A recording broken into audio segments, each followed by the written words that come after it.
Okay, case 13. I can take this one. Okay.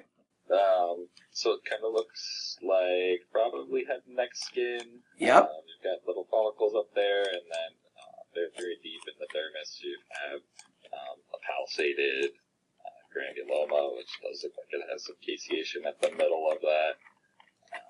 So with it, I mean, the differential for this would include something like a deep GA or a foot nodule, but with it being on the face involving the follicle, that would be Lupus miliaris disseminatus faciei.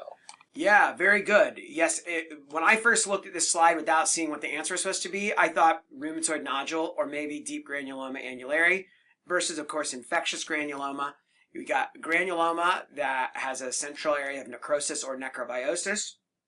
And then out at the periphery, if you ignored that central area, these granulomas look just like sarcoidosis, right? They are like naked granulomas here. So again, you can really have a range of granuloma patterns in a given case. So yes, we would do infectious stains here to make sure that's negative. I would polarize it and look to see if there's any foreign material. And then of course we need the clinical information.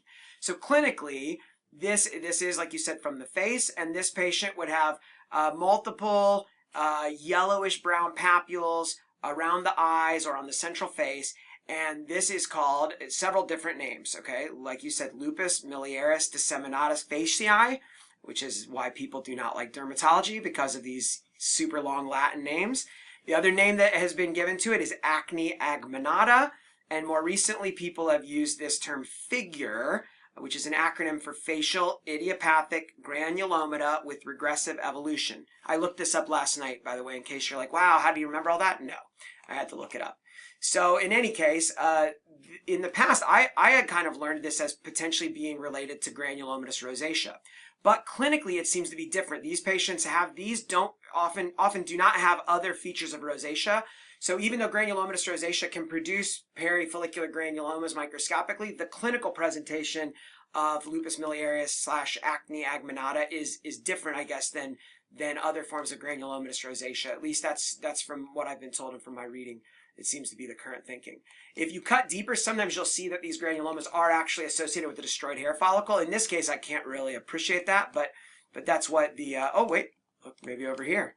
Maybe this is actually a follicular epithelium, or maybe it's epidermis. I can't really tell. Sometimes when the tissue's twisted around, you can't really see whether that's the edge of a cyst or a cystic follicle, or if it's actually epidermis. So I'm not sure.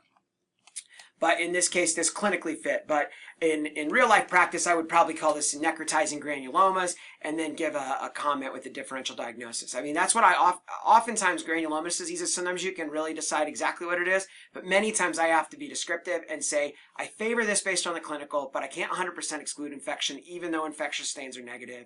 And you really have to put all the pieces together. So these can be complicated cases to deal with in practice. And time-consuming too, because hunting for mycobacteria, especially if it's a big piece of tissue, can be very time-consuming and frustrating. All right.